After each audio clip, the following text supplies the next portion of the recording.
Welcome to Mission Evolution Radio Show with Gwilda Wiyaka, bringing together today's leading experts to uncover ever-deepening spiritual truths and the latest scientific developments in support of the evolution of humankind. For more information on Mission Evolution Radio with Gwilda Wiyaka, visit www.missionevolution.org. And now, here's the host of Mission Evolution, Miss Gwilda Wiyaka.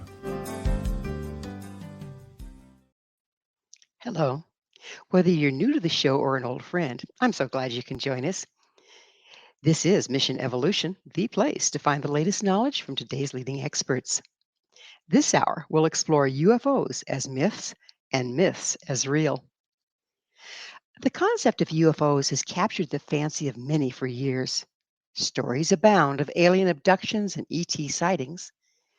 Many eagerly await the great disclosure where governments will purportedly admit to hiding the truth of UFO visits to our planet.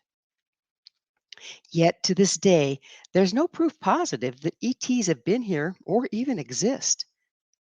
What are we missing? With us this hour to delve into the ever-deepening mystery of UFOs is David Halperin, the author of Intimate Alien, The Hidden Story of the UFO.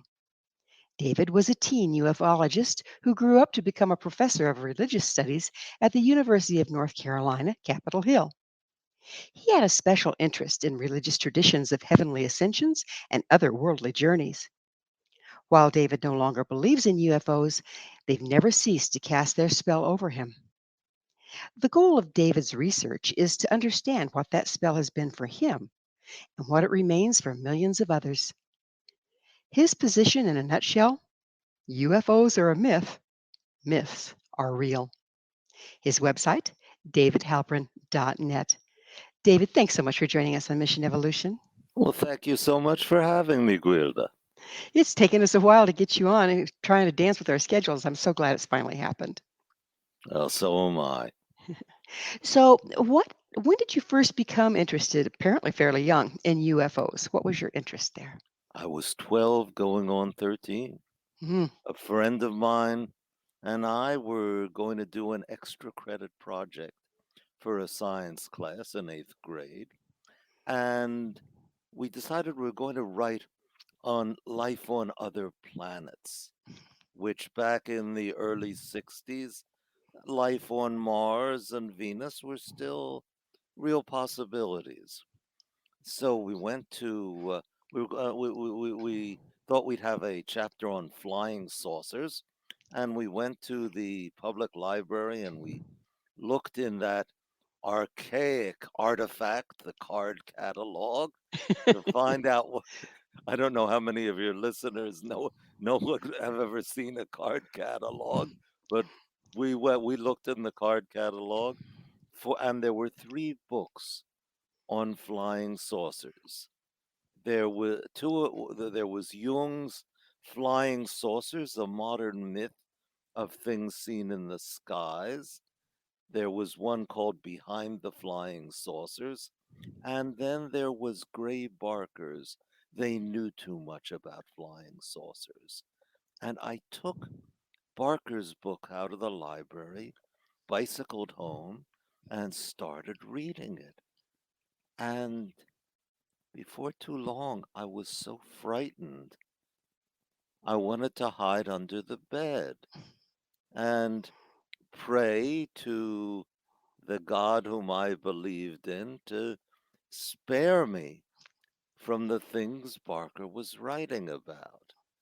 Now, I will not go into a blow-by-blow account of everything in this extraordinary book, but I will say that its centerpiece is the story of how, in the autumn of 1953, 3 men in black paid an unwanted visit to a UFO researcher in Bridgeport, Connecticut, and terrified him into shutting down his organization and stopping his researches. It was a fantastic story, and I believed it. Only in retrospect do I understand why I believed it. And And I'll that bet that's what we're going to get into for this hour, isn't it? it's why it's one of the things. And perhaps I should hold off the revelation for a little bit. But let us say that I believed in flying saucers because I believed in the three men in black. And I set myself to become the flying saucer investigator who would rediscover the secret that this Connecticut researcher had discovered. So And now you're a professor of religious studies. How does that interface with the concept of UFOs? well, you have heard the line from the song, Ezekiel saw the wheel way up in the middle of the air, and this is taken from the fantastic vision in the first chapter of the book of Ezekiel, which many have said is a UFO. And by the way, also think it was a UFO, but I don't think UFOs are what people normally think they are. So okay, so that and I found my interest turned toward this. I eventually wrote my PhD dissertation on a subject that was spun off from the vision of Ezekiel. Do you mind Ah, sharing with us, for those that aren't familiar with the Bible, and that's where I'm familiar with the story of Ezekiel there. Not the song, I don't even know the song, but some don't. So what exactly was it about Ezekiel, and what was the UFO that people are saying was there? in the 30th year, the fourth month, the fifth day of the month, as I was among the captives by the river Kavar, the heavens were opened, and I saw visions of God. I looked, and behold, a great wind came out of the north, with fire flashing up in it. And out of the fire came four living creatures. This was their appearance. They had the appearance of a human being, and they had four faces: faces of an ox, a lion, an eagle, and a human. And then, as I looked upon the living creatures, hard by the living creatures, I saw one wheel on the earth. And as Ezekiel goes on to describe it, the wheels multiply into four, and they're in the sky, and their appearance was as a wheel within a wheel. And those wheels were full of eyes round about. And then he sees above the wheels, above the living creatures, a throne with a human like figure sitting on the throne. And as the appearance of the bow in the cloud on the day of rain, such was the likeness of the glory around it. This was the appearance of the glory of the Lord. And when I saw it, I fell upon my face. That is what Ezekiel describes. And Sounds like a shamanic journey to me. I think so. I think so. There's a, and I think, and this is what I mean when I say that he saw a UFO, not that he saw a spaceship, because as your listeners will find out before too long, I don't think UFOs are spaceships at all. But he's had an encounter, as a shaman might, with something in his unconscious, which doesn't, I mean, the we often think, well, if we knew enough about the art of the ancient Near East, and we knew enough about the imagery, that all of this would fall into place. But no, I'll try to speak up. It doesn't. That there is nothing quite like Ezekiel's vision in the art, in the iconography of the ancient Near East. Even the earliest interpreters who tried to, I won't say debunk the vision, but explain the vision in conventional categories, came up short. We have an essay that's preserved in the 10th chapter of the book of Ezekiel, in which an anonymous writer says, oh, what Ezekiel saw were the cherubim, the winged monsters. They're not like what we call cherubim, the winged monsters with human faces who guard the Ark of the Covenant. But if you compare the traditional descriptions of the cherubim with what Ezekiel describes, they hardly fit at all. This is an effort to conventionalize something that is direct from the unconscious, Isn't it beyond also convention. isn't I'm it sorry. also an effort to make it literal rather than metaphorical? That's a tricky one because I think Ezekiel experienced it as literal. Yes, for sure. And and um and if it's a metaphor, we can ask a metaphor for what? And I follow here that although it was although three books in our library that got me into UFOs, it was Barker's that did it. Jung's book I could barely even understand at age 12. But Jung, I think, was on the right track. That in discussing Ezekiel's vision, he says that archetypal images cannot be explained; they can only be encountered. So conventionalizations fail. The ancient conventionalization that it's a cherubim, the modern conventionalization that it's a spaceship, because that's the only model we have for the alien, the unknown, something from outer space. So we squeeze and torture the words of Ezekiel to try to get them to describe a spaceship. It won't work. What Ezekiel encountered is something beyond conventional categories. And that is what I think UFOs are. Would you mind, we're just about out of time in this segment, but would you mind giving us your take on archetypes? What are they? Patterns by which we organize our thoughts and the images that come to our mind.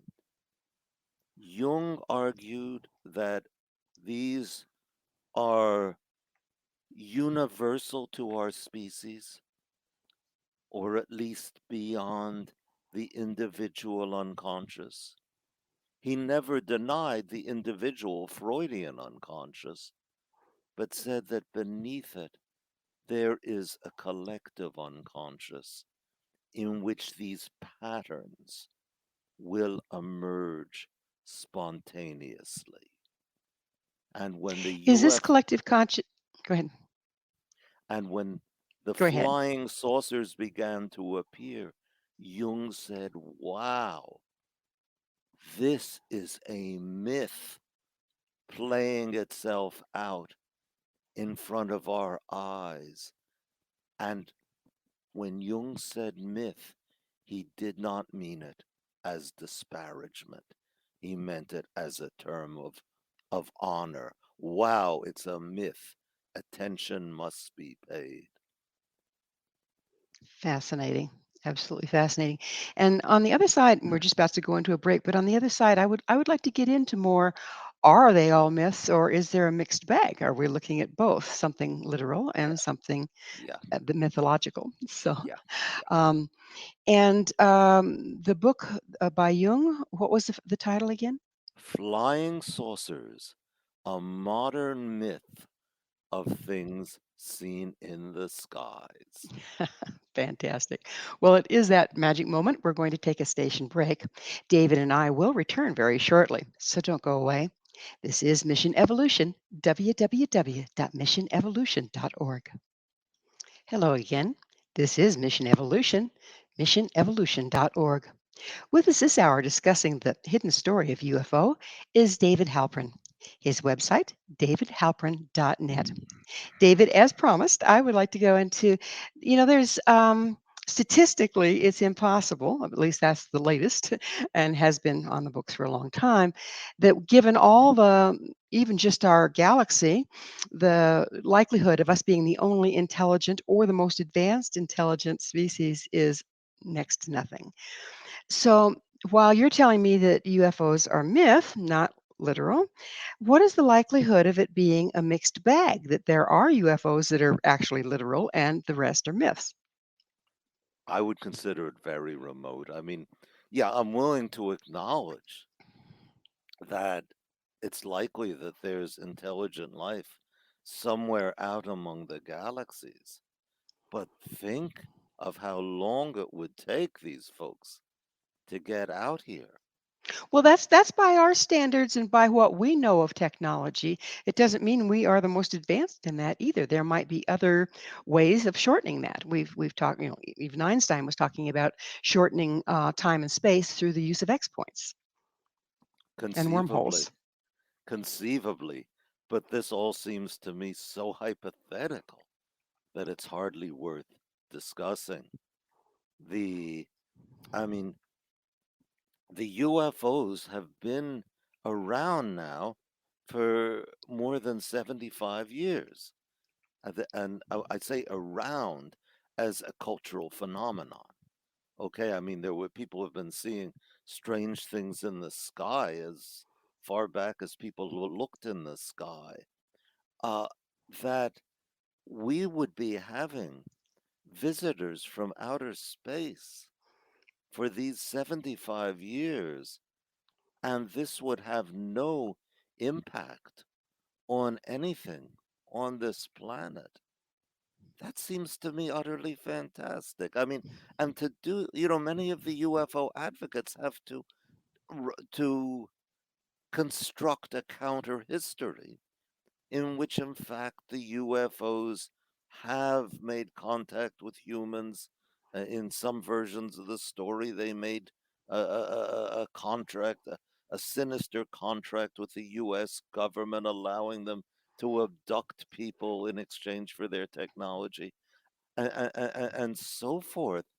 But when you have to rescue a hypothesis by piling more hypotheses on top of it, which run into their own problems. Like if there's a deep dark secret in the government about UFOs, how come that when like these troves of emails have been illegally revealed, how come there seems to be no trace of anything dealing with UFOs? Well, what's your take, David, on, why you say they're myths, but why are people experiencing these myths as reality? So, say, for instance, the people that believe they've been abducted, complete with probes, of course, but why? Explain that to me. I think that they are reporting on some inner reality that is so powerful to them that it blots out their sense of outer reality.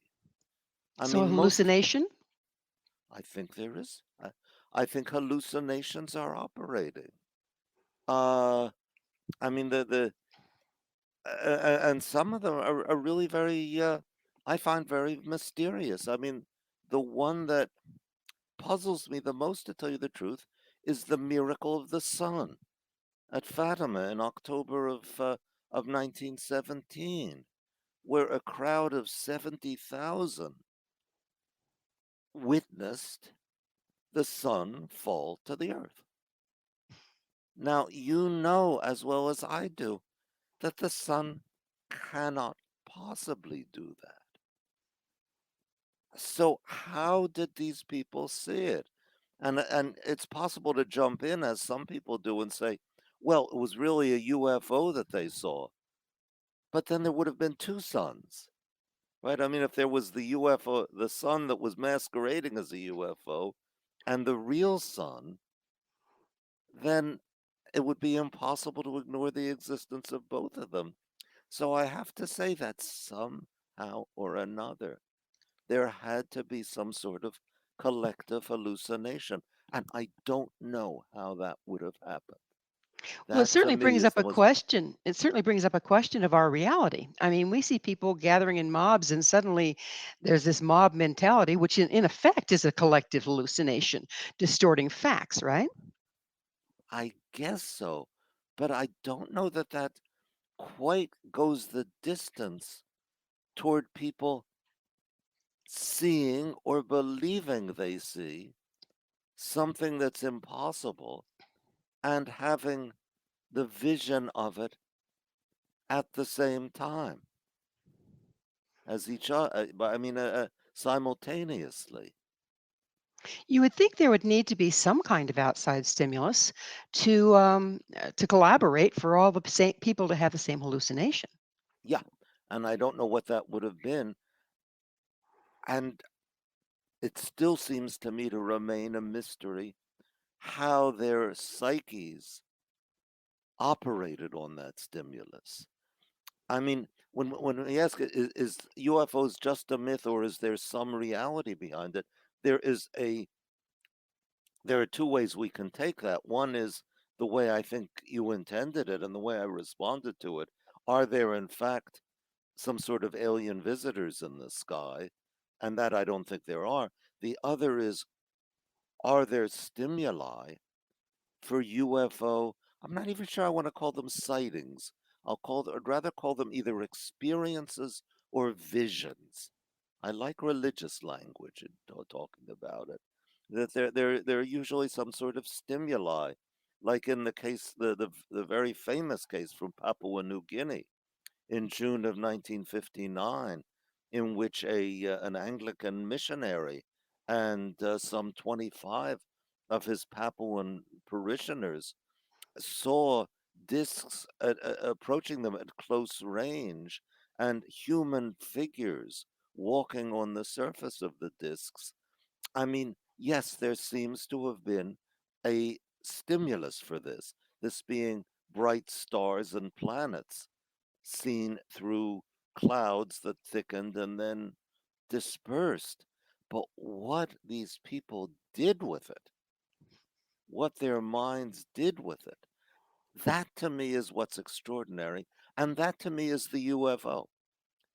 So, Conceivably is, oh, sorry, no, no problem. So, from what you're saying, then the um, reports of Jesus walking on water or multiplying fish or any of the miracles that he did could fall into the same category. conceivably, although there we're dealing with the question of transmission of of stories in which it's possible for stories to simply be invented. Well, Whereas, or distorted from one telling to the yeah, next, and how many tellings has there been, right? right. I mean, we've all played that telephone game, but Exactly. the, uh, but I mean here in the UFO encounters, we usually have, the first the direct testimony of people who feel that they've seen something quite extraordinary. And And what's interesting is they truly believe it. In many cases, they'll pass lie detector tests and everything else. So this has been very, very real. Um, but the thing of it is, the people aren't necessarily the kind of person that has a psychological profile to be subject to hallucinations. How do you explain that? unless we all are subject to them at some point or another. Oh, there's that, isn't there? Yeah. I mean, I gave the case of in my book of a woman who had was worked with a psychiatrist, an American psychiatrist in London, and she had the most vivid hallucinations of her father appearing to her. I mean, and she was by most standards a completely normal, functional person, but she would have this apparition of her father would haunt her, and the psychiatrist was very smart. He didn't try to get her to give up having hallucinations. He tried to teach her how to control them so that she could banish her father And then one time when her husband was away on a business trip, she created an apparition, which may be a better word than hallucination, of her husband wearing only his underpants, which he proceeded to remove, and they went on to have blowout sex. Now, I don't know what, if I were a fly on the ceiling, I'm not sure what I would have seen. I'm sure I would have only seen one person, but at least her experience was this very concrete, tactile encounter with this this apparition. And the psychiatrist had the really the great insight to say, hey, let's not dismiss these things as pathological. Maybe it's a talent that most of us have not developed. And that's a very interesting point because regardless of what they are, there's information coming through, right? Yeah. Oh, yeah. Just where it's coming from. It's a see. I believe UFOs are real. Yeah. It's just they come. They're visitors from inner, not outer space, and they can be coming to tell us things that we would not otherwise know. Are we limiting the concept of inner space by thinking it's just our psyche? What if, like some people have proposed, that there's as huge a landscape as we go inward that then goes out into all that is, as there is as we go outward and connect with all that is? I've enjoyed playing with such ideas. I don't know I don't know to what extent they're true. But what I do know, I shouldn't say no, what I'm convinced of is that inside, and your listeners are not going to see me tapping my skull, but you can. That inside there is as much mystery as anywhere in the universe. It's fascinating to me that our limited concept of reality, I think, is at play here, don't you? I don't know. I'm being very cautious and hedging my bets because I believe that it's important to stay as much as possible within the paradigm that we know and the paradigm that we know to work without insisting it's absolute truth. That's really important because if you think back, in the biblical times when they would have a vision or an experience, they would naturally interpret it based on the information they had. And Yeah. if I understand you correctly, you're saying that now, now we've thought of space age things, we're dealing with the space age. Now we're interpreting those same kind of stimuli according to the information we have and assuming, oh, it's off planet. Yeah. Yeah. We're conventionalizing it. And there's something, I think there's something beyond it.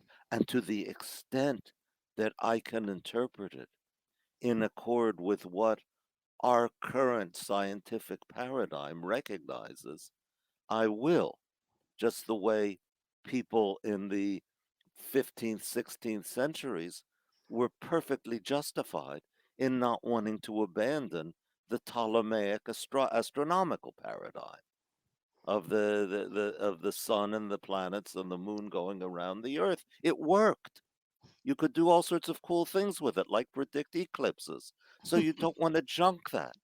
It's Exactly. on it's only eventually the Copernican paradigm showed that it explained more things. So I am We're perfectly going free. I'm Sorry. I'm I'm sorry to interrupt, but we're going to have to take another station break. David and I will be right back to continue this fascinating discussion, so you stay right there. This is Mission Evolution, www.missionevolution.org. Hi there. This is Mission Evolution, missionevolution.org. Our guest this hour is David Halperin. His website, davidhalperin.net. David, one of the things that I find pretty interesting is the UFO community tends to be really invested in conspiracy theories and that there's a cover up. What's your take on that? Oh, I don't believe it at all. I don't that that that that why leaked emails would not in any way contain any hint of it if it were the kind of extended conspiracy that it would have to be. Uh, just it seems to me utterly implausible. But at the same time, I can understand why people would believe it because it gives us the opportunity to find out something we didn't already know. I mean, that is a real problem with UFOs, isn't it? They're flying around up there. We're down here. How are we going to have any idea what's going on inside them? During the heyday of the abduction tradition, which was the 1990s, well, yes, we thought we could get to them through the recovered memories of the abductees. But it turned out to be a dead end too. So that the best way to find out about UFOs, to solve their mystery, as it were, is to find out what villainous people are are concealing the truth about them and force them to fess up. Hence the disclosure, which is endlessly predicted and endlessly postponed. So now we have very interesting development. We have these surveillance balloons coming over from China, I believe. And that takes us back to good old Roswell. Um, Hmm. do you feel, this is just a personal question, but do you feel that the actual cover up was using balloons to cover up, using UFOs to cover up the fact that the balloons had made it here versus the balloons to cover up the fact that they're UFOs? Okay, I'll give you a quick answer. I don't know. That we do know that something seems to have come down on the ranch, I think about 85 miles out of Roswell, and that whatever it was stirred up enormous interest in the Roswell Army Airfield among the officers there. They issued a press release, which I still don't fully understand what made them do it, saying that the many rumors surrounding the flying disc became reality last week when when a landed disc was retrieved by the intelligence officers of such and such a division through the cooperation of the local sheriff and a local rancher. By the way, it's worth noting they said the press release said landed, not crashed. And I don't know what I really don't know what made them say that because no matter how you slice it, whether you want to say that it was that the debris came from weather balloons or from top secret mogul balloons, which is a variety of the balloon theory, or extraterrestrial vehicles, it still doesn't cash out to being a landed disc. So maybe, yeah, maybe there was some sort of cover up, but if so, it didn't last very long because the the evening after the public information officer at the Roswell Army Airfield issued that statement. A general at Fort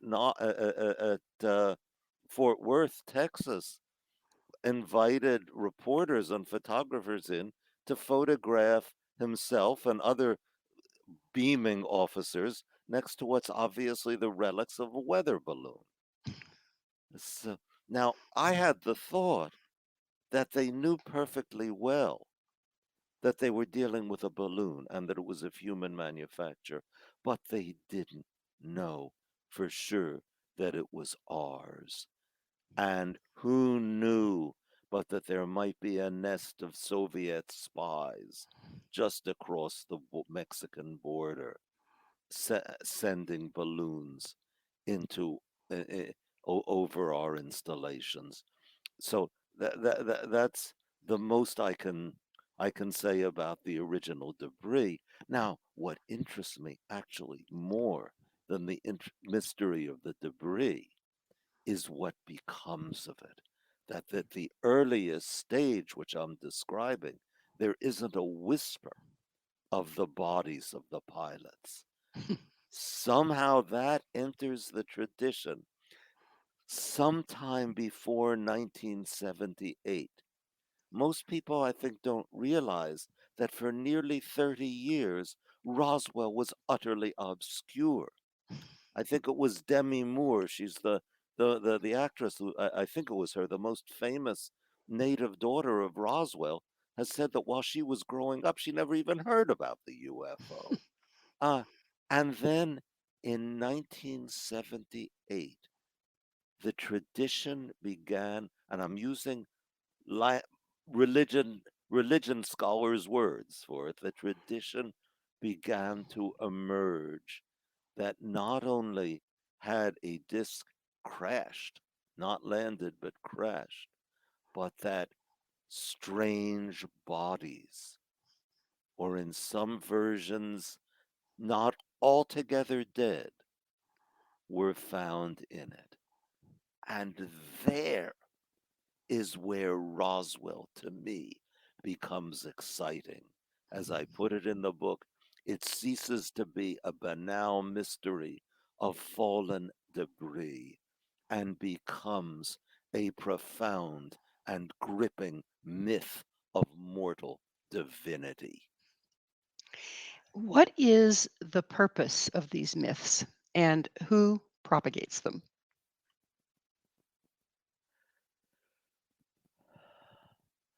I think I come across two cores to what I think is the UFO myth.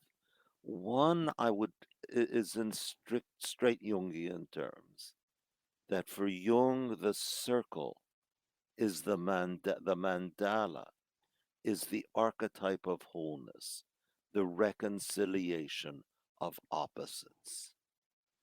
And Jung saw the flying saucers as our inner mandalas projected into the sky, which I find incredibly plausible because, I mean, aerodynamically, I'm not sure that there's any real function for a flying disc, but as a projection of an image of wholeness, of reconciliation, then it seems to me absolutely plausible. I That's find let's it interesting that there's talk of all sorts of different varieties of ETs, and yet there's what, a cigar and a disc, and those are the only two shapes. You would expect there's as many different shapes and presentations as there are races. Well, yeah, when I was a kid, when I was a teen ufologist, we really had the disc and then the cigars. The cigar was the mothership usually. So you had Uh, both. yeah, Hmm. but since then the triangle has assumed a place of honor next to it, and I really think that it deserves a great deal of investigation. I know one person has written a book on the history of the triangular UFO, which first appeared, as far as I know, in the Hudson Valley in the mid 1980s and became dominant in the Belgian UFO wave of November 1989. And here there is a real possibility that some sort of American aircraft may have triggered these observations. Yeah, we have some strange looking beasties up there that they've been trying out. Yeah, yeah. Hmm. So yeah, there is there's now at least three kinds of UFOs. The but I wanted to continue the question of the meaning that the one that the archetype of wholeness or reconciliation. Let's call that the sunshiny aspect of the UFO, but I think there's a much darker one. And I think here I can get back to the question of why Gray Barker's book so appealed to me when I was 12 years old. And that is that I think the UFO represents the ultimate alien, death, Hmm. which, and that's really why I called my book Intimate Alien, that our death is the most intimate thing for us. I mean, the day we were born, our death was born inside us. And yet it is, at least in my view, utterly beyond our imagining what it Well, you're gonna is. you're gonna have to back up and take me along because I kind of missed the connection between UFOs and it being our death. Well, to look at Roswell. What is Roswell about?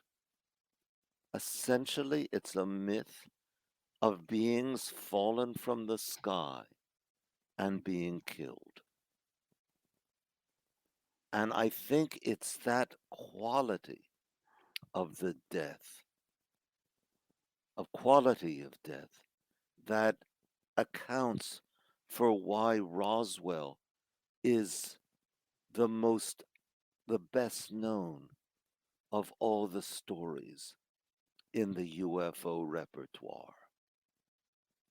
Well, falling from the sky and to one's death almost sounds like incarnation in a certain way, doesn't it? Oh, that would give it a different dimension, wouldn't it? Hmm. Okay. I mean, I'm not, I'm, I'm open to that because I think, you know, that Freud spoke of dreams as being overdetermined. That is to say that whatever we see in a dream has more than one meaning, and the dream's power is that it coalesces different meanings. So perhaps I could see that as incarnation, but then there's details that just won't fit that. Okay, that the creatures that fall are half devoured by animals. Their bodies give off a sickening stench, which almost it sounds like an inversion of the odor of sanctity that the saints are supposed to have.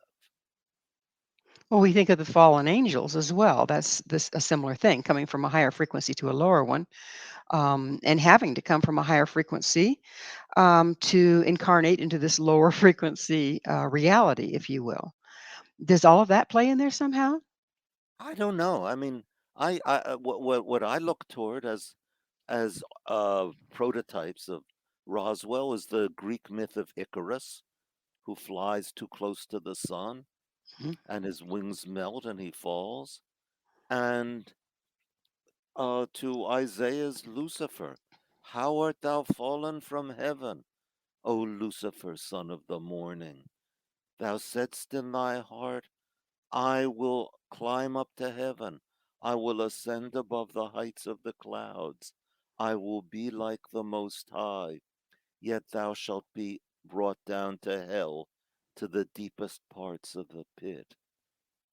And I don't think it's coincidence that this emerges in 1947, or at least the initial germ of it is from 1947, when we're getting used to the idea that it's possible for these hubristic human beings to utterly destroy themselves with their Well, weapons. on that cheery note, we're going to have to take another commercial break. Please stay with us as David and I continue to explore UFOs, myths, and reality. This is Mission Evolution, www.missionevolution.org. Welcome back. This is Mission Evolution, missionevolution.org. This hour, our expert guest is David Halperin. His website, davidhalperin.net. David, you've given a pretty convincing argument why UFOs are myths, but myths are real. However,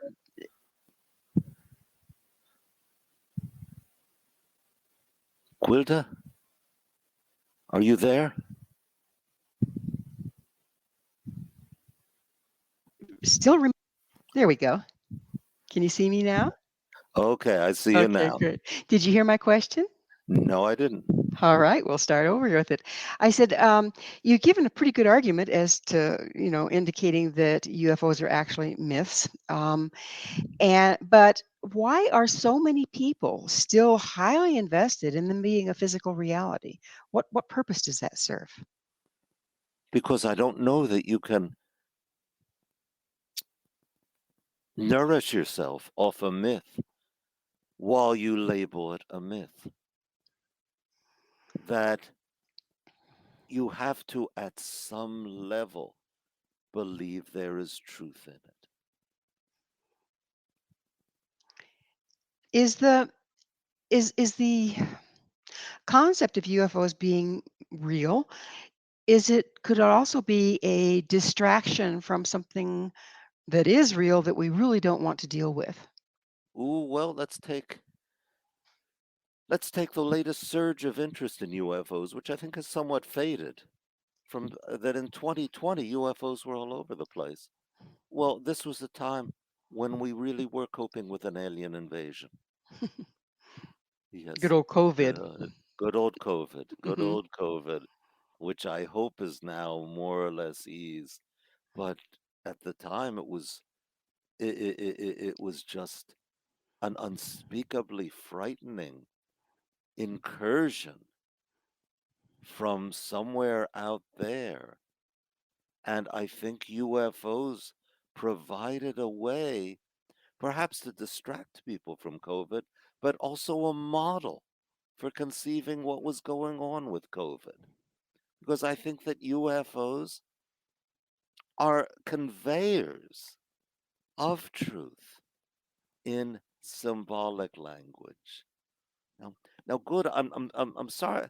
I don't want to leave your listeners hanging. We set forth a riddle, a puzzle, which was what got me in, why I believed so powerfully in Barker's book, and we never answered that. And may Well, I that go is that ahead? is the full circle of the interview, isn't it?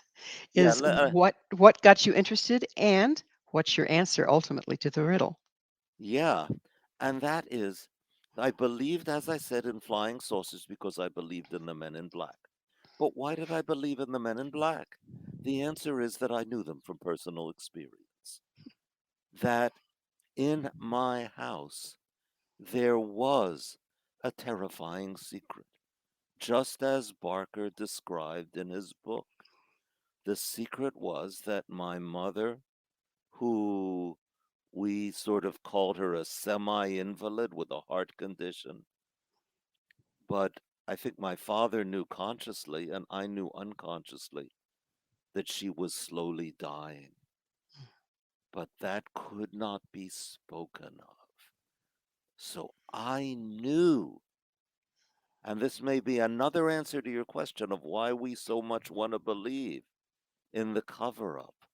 I knew that there were terrible secrets and that these are covered up so that you are, in effect, terrorized into silence.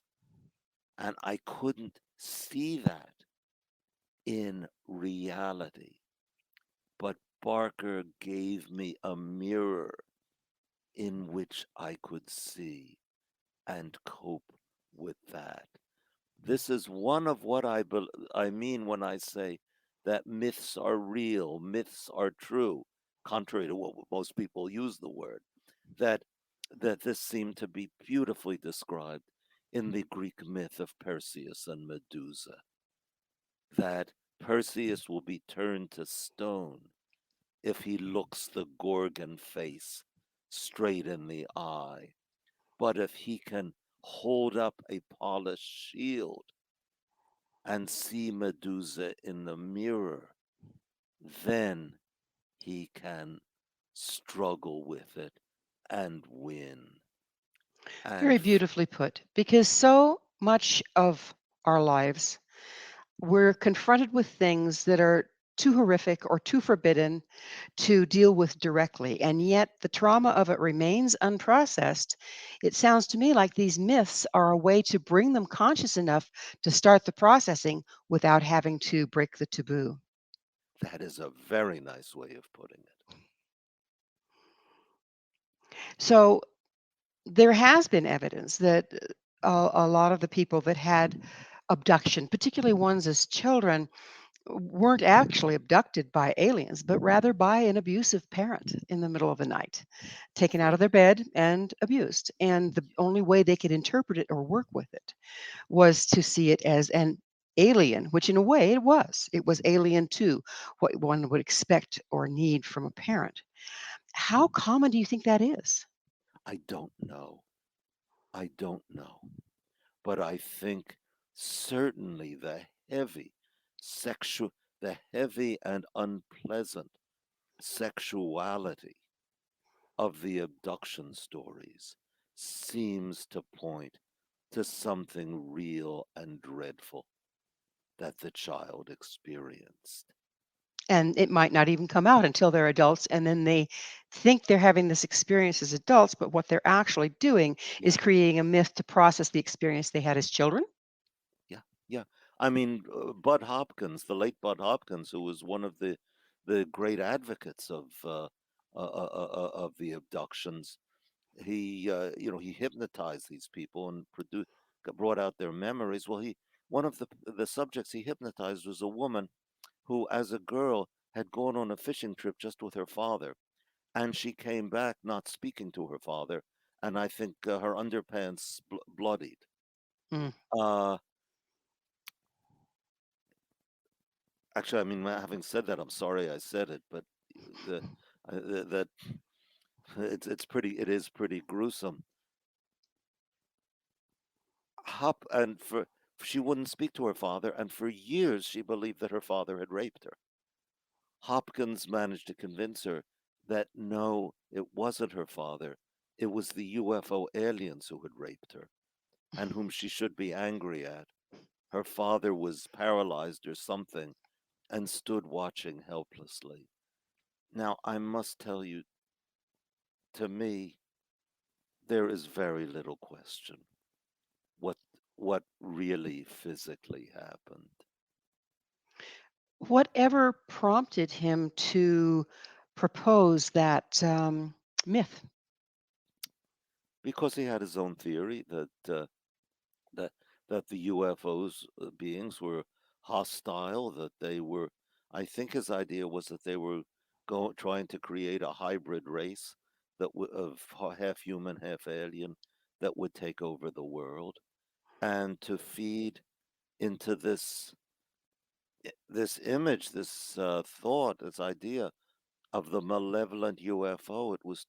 It was too good a case to give up, and and and also once you admitted that in this case it was really a human being who had done the atrocity, then you might start applying it to Hopkins's other cases, and his theory would disintegrate.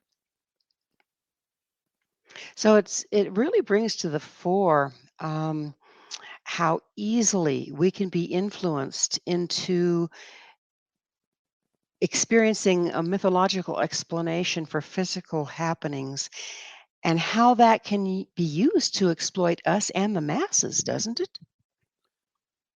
I think so, as long as we do not lose sight of the reality of the experience. We may distort the details. We may displace details from one person onto another.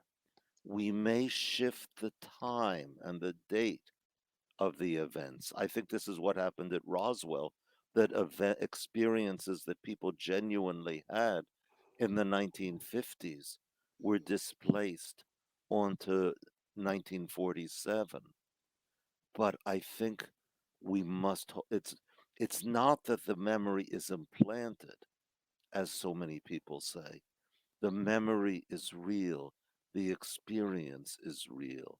The interpretation is distorted. Yeah. Mm-hmm. Yes. So again, if someone's really good at distorting interpretations, and intuitive enough to read what a person wants to hear and would readily buy into, that gives them a lot of power over our reality, doesn't it? It can, yeah, it can. Though I really don't think Hopkins or the other abduction researchers were interested in controlling our reality. They saw themselves, I think, quite sincerely as exploring a dark and neglected aspect of the But reality. they had their agenda. It was a hidden agenda, probably even to them. Yeah, Yeah, and yeah, I think they exactly. were right. I think they were right. I think they were discovering a really important phenomenon. And if it wasn't what they thought it was, then that doesn't make their discovery insignificant. I mean, Columbus didn't know he discovered a new country. Exactly. So we're running shy on time, and I can't end a program without asking, David, what is your mission? What is my mission? What is It your is mission? it is to learn and to teach, to find that which is concealed and bring it out into the light. And so if you're doing that, then you always have to leave doubt, don't you? Sure, sure. There's heck, I do not have all the answers. You could I could supply you with a list of questions to which I would just have to say I don't know. I mean, Freud, at the end of his interpretation of dreams, Freud said that every dream has a navel where it plunges down into the unknown. And I think the collective dream that we call the UFO has such a navel. We can't follow that plunge.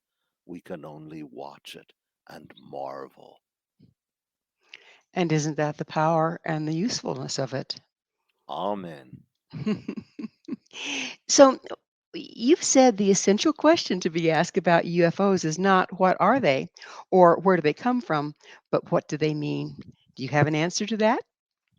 Well, yeah, they mean wholeness, or they mean death, or they mean both. And and their power may be that they convey both connection and ultimate disconnection.